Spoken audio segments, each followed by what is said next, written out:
اتل ما اوحی الیک من الکتاب واقم الصلاۃ ان الصلاۃ تنہی عن الفحشاء والمنکر،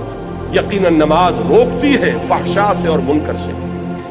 یہ عام طور پر لوگوں کے ذہن میں رہتا ہے کہ صاحب یہ نماز ہم بھی پڑھتے ہیں لیکن نماز کے ساتھ لوگ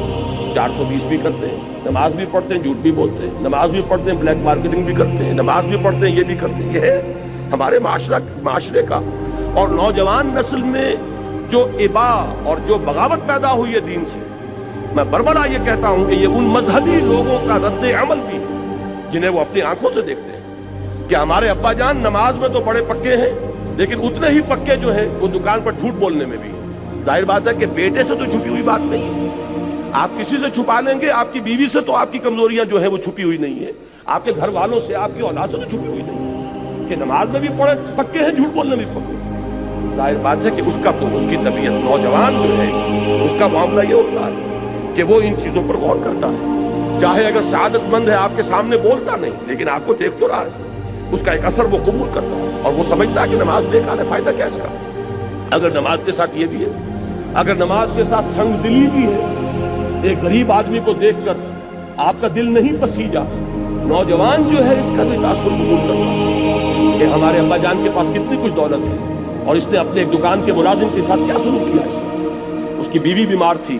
اسے کچھ قرض کی ضرورت تھی اور ابا جان نے کس طریقے سے ڈانٹ دیا، دھتکار دیا۔ یہ نوجوان جو ذہن ہے یہ ان چیزوں کو دیکھتا ہے اور ان سے امپریشن لیتا ہے، اس سے تاثر لیتا ہے۔ تو یہ مسئلہ ہمارے ہاں کے زندہ مسئلوں میں سے کیا وجہ ہے کہ ہماری نمازیں جو ہے بے اثر کیوں ہو گئی؟ قرآن دعوے سے کہہ رہا ہے کہ نماز تو فحش اور بے حیائی کے کاموں سے روکتی ہے، جبکہ ایسے لوگ ہمیں نظر آتے ہیں معاشرے کے اندر کہ نماز میں ہو سکتا ہے، میں نے مثالیں دی ہیں بعض اوقات، جب میں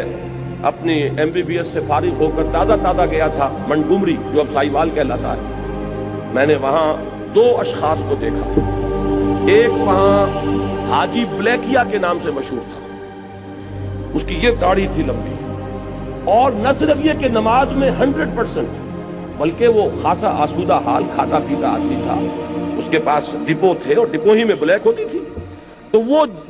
اذان بھی خود جا کر دیتا تھا، 5 وقت کی اذان وہ شخص دیتا تھا، یعنی جہاں تک عبادت کا تعلق ہے، یہ ایک صاحب ساہیوال کے بیٹھے ہوئے سر ہلا رہے ہیں تو ان کے ذہن میں وہ صاحب آ گئے ہوں گے، لیکن بہرحال میں کسی متعین شخص کو نہیں، میں تو ایک مثال کے طور پر آپ سے کہہ رہا ہوں کہ یہ ہمارے معاشرے کے اندر وہ حاجی بلیکیا جو ہے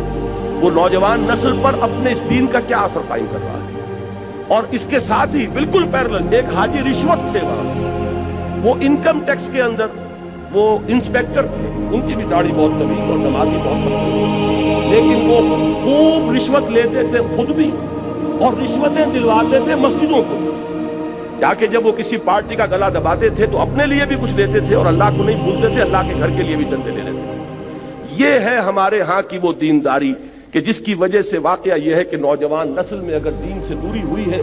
تو اس کے کچھ اسباب ہیں، اے باد صبا ہی ہمارے تست، یہ ہمارے اپنے کرتوت ہے کہ جس کی وجہ سے نوجوان نسل میں بغاوت پیدا ہوئی۔